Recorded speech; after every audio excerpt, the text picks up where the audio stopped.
Alhamdulillah, saya di sini akan menjelaskan tentang konsep sistem informasi.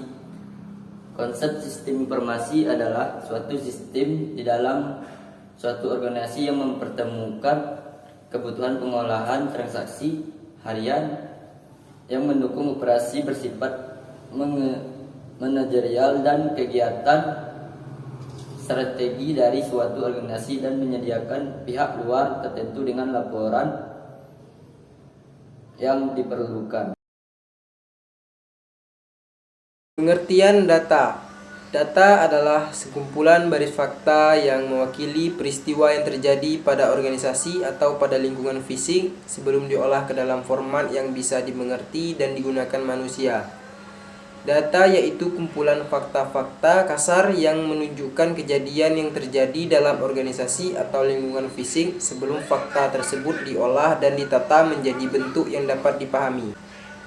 Pengertian database atau basis data adalah sekumpulan informasi yang diatur dalam cara tertentu hingga sebuah program komputer dapat dengan cepat memilih data yang diinginkan. Sifat database. Pertama, internal, kesatuan integritas dari file-file yang terlibat. 2. Terbagi. Elemen-elemen database dapat dibagikan pada para user baik secara sendiri-sendiri maupun secara serentak dan pada waktu yang sama, atau concurrent sharing. Tipe database.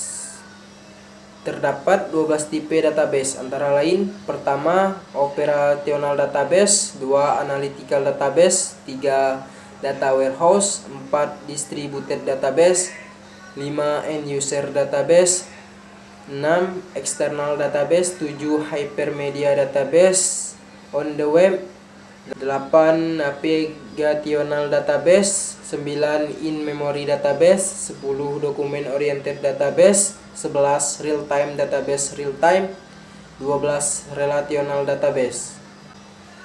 Struktur database. Pertama, data, kedua, informasi, ketiga, tabel, 4, file atau kolom, kelima, query, keenam, record. Perangkat keras terbagi menjadi 4, pertama server, kedua klien, ketiga home, keempat router. Keuntungan menggunakan database.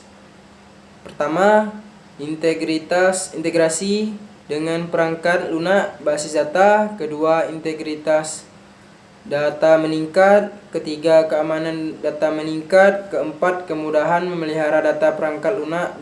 Pengertian DBMS, Database Management System, merupakan software yang digunakan untuk membangun sebuah sistem basis data yang berbasis komputerisasi.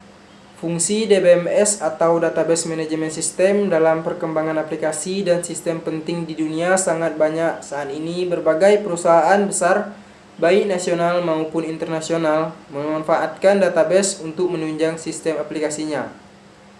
Ada banyak DBMS yang sangat populer. Komponen DBMS: pertama, file manager, kedua, database, ketiga, query processor, keempat, DML precompiler, kelima, DDL compiler. Macam-macam DBMS yang sering digunakan dalam aplikasi program antara lain: pertama, MySQL, kedua, Oracle, ketiga, Microsoft Access. Kesimpulannya adalah database merupakan kumpulan data yang saling berhubungan. Hubungan antara data dapat ditujukan dengan adanya file atau kolom kunci dari tiap-tiap file atau tabel yang ada. DBMS, Database Management System, adalah kumpulan program yang mengkoordinasikan semua kegiatan yang berhubungan dengan basis data. Baik, di sini saya akan menjelaskan tentang metode waterfall. Menurut Sommerfeld 2007, metode waterfall terdapat beberapa langkah. Nah, yang pertama ada requirement definition. Requirement definition itu adalah definisi kebutuhan. Nah, kita bisa mendefinisikan kebutuhan dari apa? Dari kita menganalisis sebuah sistem yang sedang berjalan, menemukan permasalahannya. Setelah masalahnya ketemu, kita tahu apa itu kebutuhannya. Nah, selanjutnya ada sistem and software design. Nah, ini masuk ke perancangan sistem dan perancangan perangkat lunak. Kemudian selanjutnya ada implementation and unit testing.